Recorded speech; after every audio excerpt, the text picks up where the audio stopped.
नमस्कार सर, बहुत बहुत स्वागत है आपका। नमस्कार अंजू जी, बड़ी कृपा की आपने संवाद के लिए पुनः अवसर दिया। जय हिंद, वंदे मातरम। जय हिंद, वंदे मातरम।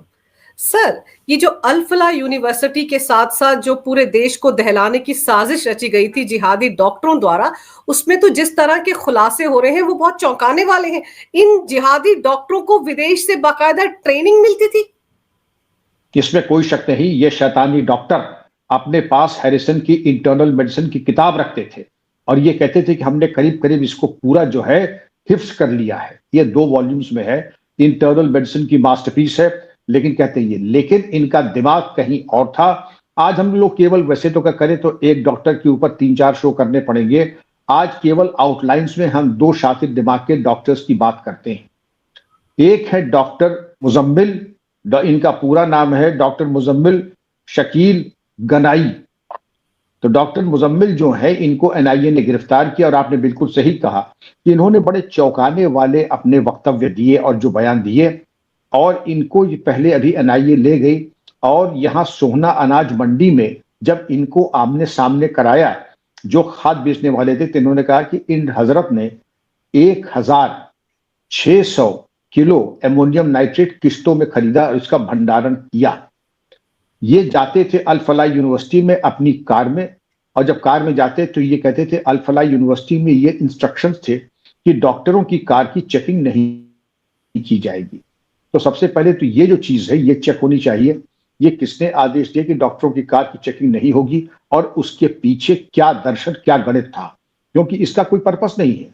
डॉक्टर्स AK-47 ले जाएं, बरेटा पिस्टल्स ले जाएं, डॉक्टर्स एमोनियम नाइट्रेट ले जाएं रेगुलर, और दिन रात कोई समय की पाबंदी है न कोई उसका अनुशासन है। उनके लिए कोई टाइम आउट नहीं है, जब चाहे तब एमोनियम नाइट्रेट। फिर आगे हम देखेंगे इस डॉक्टर ने अपने कमरे में किस प्रकार डीप फ्रीज वगैरह रख करके तमाम विस्फोटक तैयार करने का एक षड्यंत्र किया। और सिर्फ यहां तक कहा कि 2025 तक हमारे बम बनाने की पूरी तैयारी हो चुकी थी। 2025 में उसके पहले ही तैयारी हो गई थी, बहुत पहले तैयारी हो गई थी। तो फिर इन्होंने किया क्यों नहीं? किया इसलिए नहीं क्योंकि जम्मू कश्मीर पुलिस ने पोस्टर लगाने में 3 लोगों को पकड़ लिया। 2 जो थे पोस्टर बॉय थे चिपकाने के लिए, लेबरर जो इन्होंने हायर किए थे, और एक प्रिंटिंग प्रेस का लड़का। जब इन तीनों की जम्मू कश्मीर पुलिस ने खातिर तवाज़ो शुरू की तो इन्होंने एक मौलाना का नाम लिया। जब मौलाना का नाम आया तो उस मौलाना के जरिए फोन की जब एनालिसिस हुई तो उसमें एक व्हाट्सएप ग्रुप आया। उसके बाद ये खुलासा हुआ कि ये डॉक्टर आपस में एक दूसरे के टच में थे। और इनका प्लान क्या था? इनका प्लान ये था कि विस्फोटक इन्हीं गाड़ियों में ले जाके जम्मू कश्मीर, अल फलाह से जम्मू कश्मीर यानी फरीदाबाद से जम्मू कश्मीर और हमारे सुरक्षा बलों के ऊपर और जम्मू कश्मीर पुलिस के ऊपर आक्रमण किया जाए। आप समझ सकती हैं कितनी शातिर दिमाग की और कितनी घातक इनकी प्लानिंग थी। ये तो भला हो कि ये पकड़ गए। बम बनाने की प्रक्रिया इन्होंने 2025 की शुरुआत में ही पूरी कर ली थी। और जब जम्मू कश्मीर ने इनको पकड़ लिया, अब मुजम्मिल ने एक लाल रंग की, आप याद करें, इको स्पोर्ट गाड़ी खरीदी थी। और इको स्पोर्ट गाड़ी खरीदने में उमर और आदिल ने इनकी मदद भी की थी। और इन्होंने किस्तों में ला ला करके ये जो फर्टिलाइजर थे इसको ला करके इसका खरीद फरोख्त और भंडारण शुरू कर दिया था। तो इन तमाम चीजों के बारे में स्थानीय पुलिस तो अनभिज्ञ थी ही। अल फलाह ने तो खैर एक तरीके से इन सबको लॉन्च पैड दिया था। अब एक चीज ये थोड़ा इस टॉपिक से रिलेटेड नहीं है लेकिन महत्वपूर्ण है। अल फलाह में अभी आपने देखा होगा बच्चों को अभी भी करें कि यहाँ कुछ नहीं हुआ है और यहाँ पर तुम्हारी पढ़ाई बदस्तूर जारी रहेगी। मैं उम्मीद करता हूं कि उन बच्चों को आसपास की यूनिवर्सिटीज में ट्रांसफर किया जाए, उनकी फीस का रिफंड किया जाए, उनके बच्चों का सत्र जो है बिल्कुल वो उसका नुकसान न हो, क्योंकि बच्चों के हमारी कोई गलती तो थी नहीं। वो तो बेचारे इन धोखेबाजों के नटवर लालों के चक्कर में आकर के फंस गए। अब हम बात करते हैं कि ये इनकी जो स्टोरेज हो रही थी विस्फोटकों की अल फलाह में और कैंपस और अन्य लोकेशंस पे, अंजू जी, इसका भंडारण हो रहा था। केवल अल फलाह में ही नहीं, इनको ये अपने अलग अलग तरीके से ले जाके जगह जगह रखते थे। और अल फलाह ने तो खुली छूट दे ही रखी थी कि आपकी गाड़ी की चेकिंग नहीं होगी, और किसी हॉस्टल में आप जाएं तो वहां पर यह होगा कि 9 बजे के बाद आवागमन बंद हो जाएगा, 10 बजे मान लीजिए। और महिलाओं के लिए तो बिल्कुल ही प्रतिबंधित हो जाएगा। लेकिन डॉक्टर्स के लिए यहाँ पर पूरी खुली छूट थी। इनका मंसूबा अंजू जी यहीं पे समाप्त नहीं होता है। इन्होंने TATP, try acetone try peroxide, जो कि बहुत ही घातक एक विस्फोटक होता है, इसको भी बनाने का उपक्रम तैयार कर लिया था। और इसको बनाने में इन्होंने वहां पर डीप फ्रीज का भी इंतजाम कमरे में कर लिया था, जिससे कि टेम्परेचर लो रखने के लिए। अब मोटी बात यह आती है कि आपने डॉक्टर्स के फ्रिज में, हर कमरे में एक छोटा फ्रिज लगा रहे, कोई बात नहीं, ठंडा पानी रखने के लिए, कोल्ड ड्रिंक पीने के लिए, या छोटे मोटे खाने के सामान, ब्रेड बटर रखने के लिए, फल रखने के लिए, यहां तक तो ठीक है। लेकिन ये मैंने आज तक न सुना न देखा कि किसी हॉस्टल में किसी हॉस्टल इनमेट के पास कमरे में डीप फ्रीज हो। मैंने आज तक सुना नहीं। आपने सुना हो तो मैं आपसे समझना चाहूंगा। और अगर ये था तो अल्फला ने जरूरी नहीं समझा कि डॉक्टर साहब ये आपने डीप फ्रीज क्यों लगा रखा है। ये तो आप समझ लीजिए कि पूरा एक सपोर्ट सिस्टम, अल्फला को मैं कहता हूं इन चरमपंथियों का सपोर्ट सिस्टम, और पूरा सपोर्ट सिस्टम था इन चरमपंथियों को लॉन्च पैड कराने के लिए। वरना डीप फ्रीज कहां से आया, आपने अलाउ कैसे किया। और हॉस्टल में तो यहां भी होगा, आप भी हॉस्टल में नहीं, मैं भी रहा हूं। आप एक हीटर लगा करके देख लीजिए, इमर्शन रॉड, और वार्डन आके कह देगा कि आपको अलाउड नहीं है, आप बिजली का दुरुपयोग कर रहे हैं, और आपके ऊपर 500 रुपए का फाइन होगा। हम लोग चोरी छुपे, कोई मैगी बनाता था, कोई खिचड़ी बनाता था, लेकिन बहुत चोरी छुपे लाइट वाइट बंद करके, लेकिन इससे ऊपर की हिम्मत किसी की नहीं होती थी। लेकिन यहां पर डीप फ्रीज चल रहा है। हॉस्टल वालों को इसके अनभिज्ञ थे। हॉस्टल वालों ने अंजू जी इनको पूरी अनुमति दी और सहूलियत पहुंचाई इन लोगों को। अब ये जब 3 पोस्टर बॉय पकड़े गए, 2 पोस्टर चिपकाने वाले और एक प्रिंटिंग प्रेस का, उन्होंने नाम लिया मुफ्ती इरफान का। मुफ्ती इरफान का नाम पहले भी हम लोग डिस्कस कर चुके हैं। ये वो है जो लोगों को रेडिकलाइज करता था, और रेडिकलाइज करने के साथ साथ बंद कमरे में उनकी जो है दिमागी और जहनियत को तब्दील करता था, बदलता था। ये बड़ा कट्टरपंथी था। इसके यहां से आपत्तिजनक साहित्य वगैरह भी पुलिस को बरामद हुआ है। तो ये तो बहुत ही शातिर दिमाग का था क्या है। और इसने एक व्हाट्सएप ग्रुप तैयार किया था, जिसके ऊपर ये लोग आपस में चर्चा करते थे। और इसके अलावा बात यही खत्म नहीं होती है। ये उमर जो है, ये चाइनीज भाषा इसने 6 महीने में सीख ली थी, और अधिक भाषा जो ये संवाद जो था ये चाइनीज में करता था, कि कहीं हिंदी में, उर्दू में, अंग्रेजी में तो बात पकड़ जाएगी, तो पकड़ तो खैर चाइनीज में भी जाएगी। और चाइनीज इसने 6 महीने में सीख लेना और लिख लेना, ये बड़ी बात है। और यही वो डॉक्टर है जो अपने साथ हैरिसन की इंटरनल मेडिसिन की किताब साथ रखता था, बताता था कि या तो चरमपंथी गतिविधियां करता था या हैरिसन की किताब पढ़ता था, लेकिन शातिर दिमाग का था। डी फ्रीज भी यही ले आया था।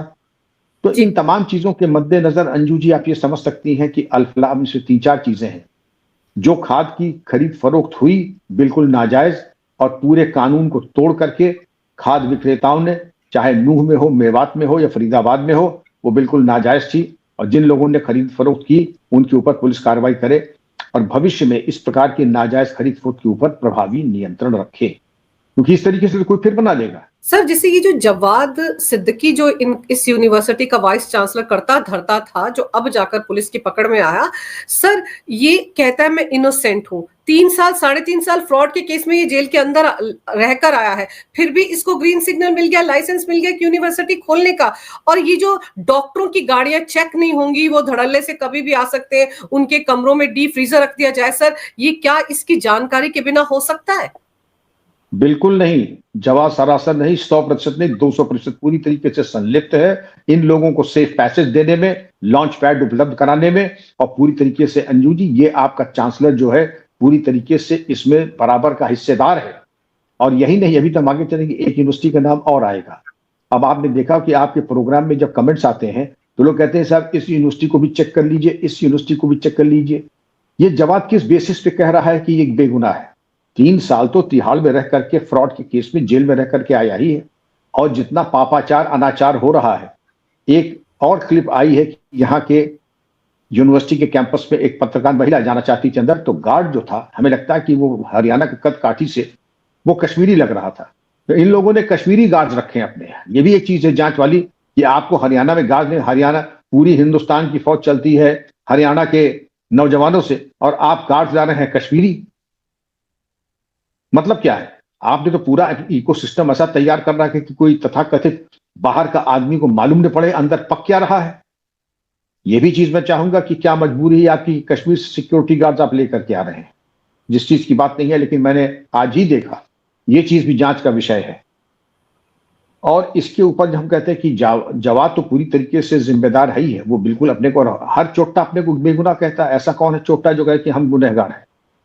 अब हम इसके ऊपर आते हैं अंजू जी कि इन्होंने जी ग्रुप बनाया, ग्रुप में ये पकड़े गए, चाइनीज सीख ली थी। और बाकी इनके बाद हम दूसरी डॉक्टर साहिबा के पास आते हैं, जो लखनऊ वाली डॉक्टर शाहीन हैं, जो कि मोमिना संगठन की हिंदुस्तान की सर्वे सर्वा और अध्यक्षा हैं। तो उनको भी जब एनआईए ने पकड़ा तो अब ले जाके 3 जिलों में उनकी पूछताछ उनसे की जाएगी और निशानदेही कराई जाएगी। कहां कहां? लखनऊ, कानपुर, सहारनपुर।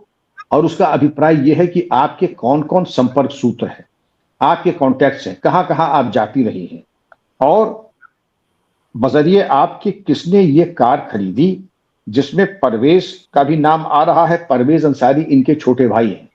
परवेज अंसारी लखनऊ की एक यूनिवर्सिटी है, इंटीग्रल यूनिवर्सिटी, उसमें नौकरी करते थे।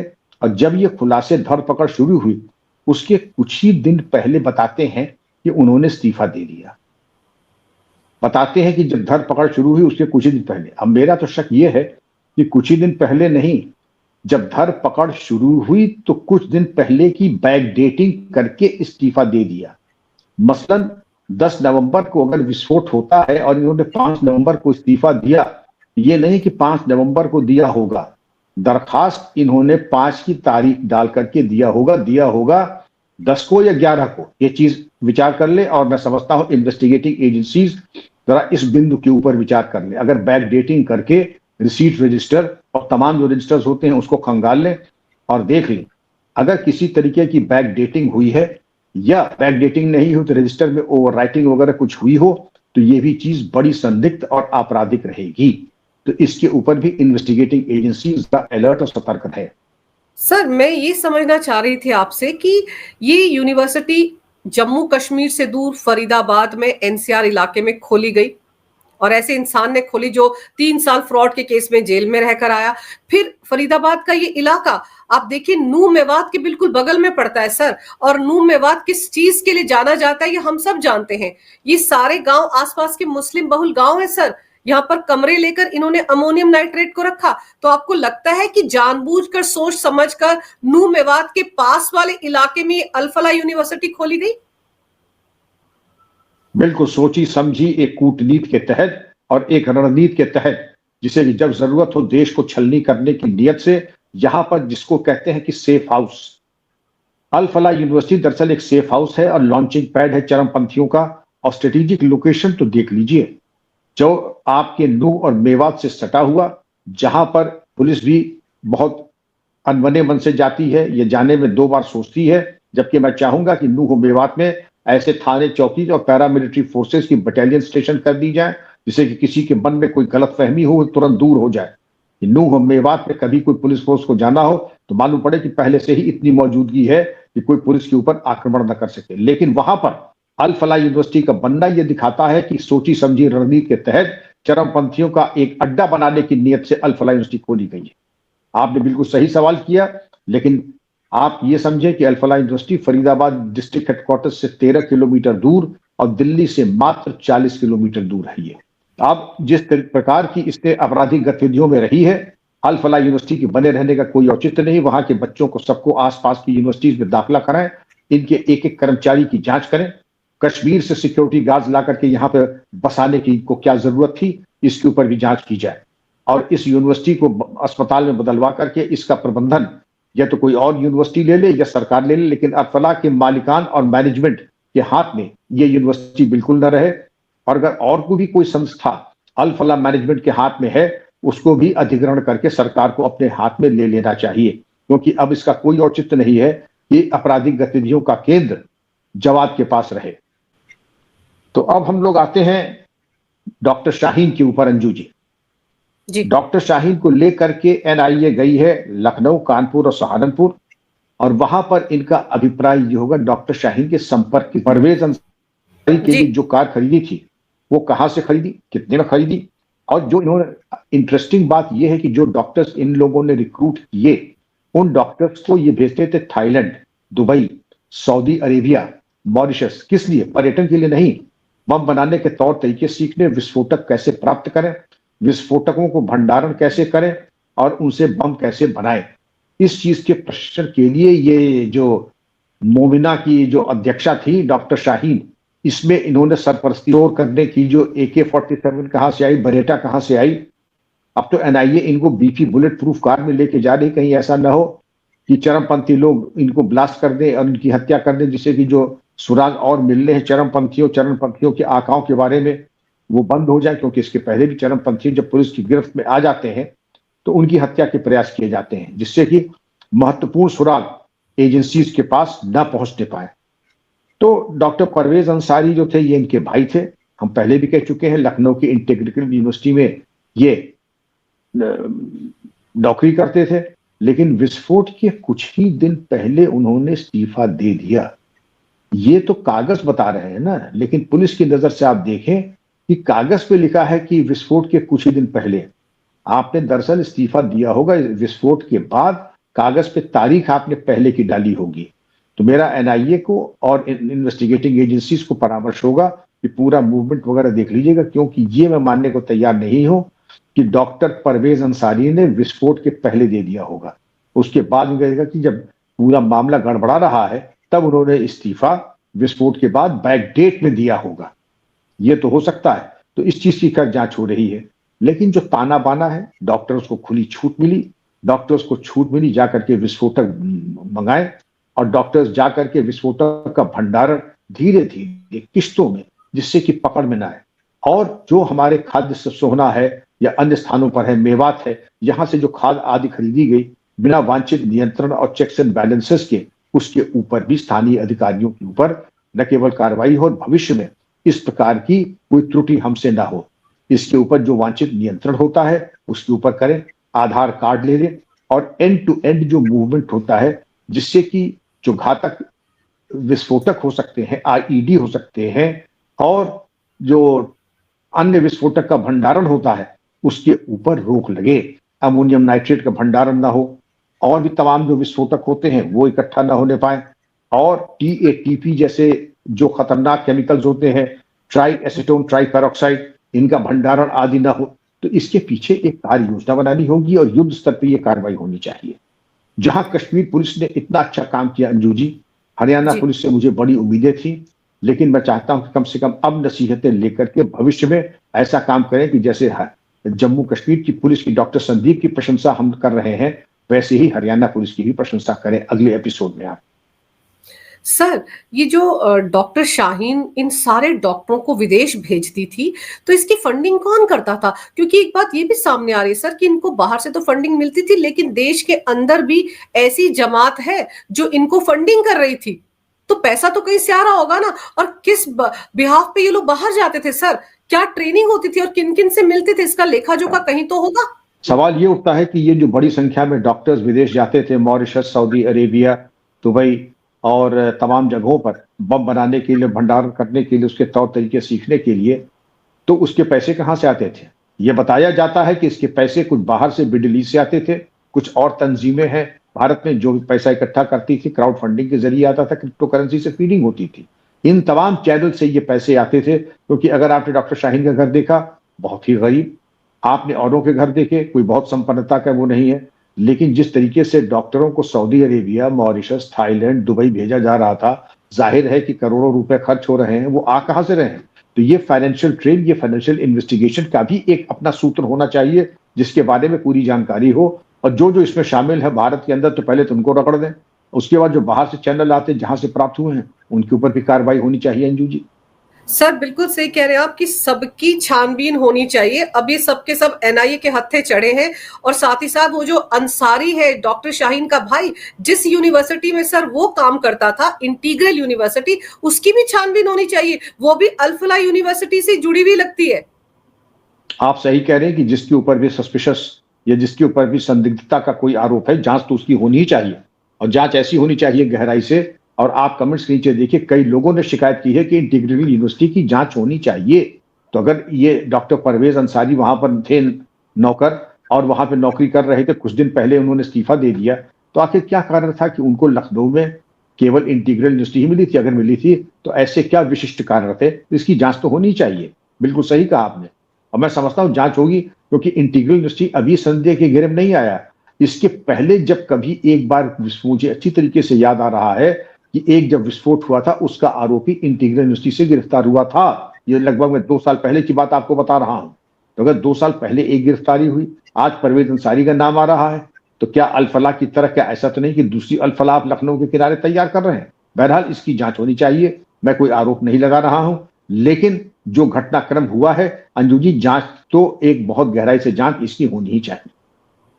बिल्कुल सही कह रहे हैं आप सर, क्योंकि सिर्फ अल-फलाह यूनिवर्सिटी ही ये रेडिकलाइज नहीं हुई है, वहीं के डॉक्टर रेडिकलाइज नहीं हुए, बल्कि और भी ऐसी यूनिवर्सिटीज जहां पर थोड़ा भी शक शुबा है, उन पर भी पैनी नजर रखने की जरूरत है जांच एजेंसियों को। अब देखते हैं सर इस मामले में और क्या क्या खुलासे होते हैं, लेकिन ये जरूर है कि अल-फलाह यूनिवर्सिटी में जो दूसरे स्टूडेंट्स पढ़ रहे हैं, कम से कम सरकार उनको दूसरी यूनिवर्सिटीज में शिफ्ट कर सकती है, कम से कम उनके भविष्य से खिलवाड़ नहीं होना चाहिए, ये भी जरूरी है। आपने सर समय निकालकर बहुत ही अहम जानकारी मेरे दर्शकों को दी, आपका बहुत बहुत धन्यवाद। नमस्कार, भारत माता की जय हो, वंदे मातरम, जय हिंद। धन्यवाद अंजू जी, बड़ी कृपा की आपने। जय हिंद, वंदे मातरम।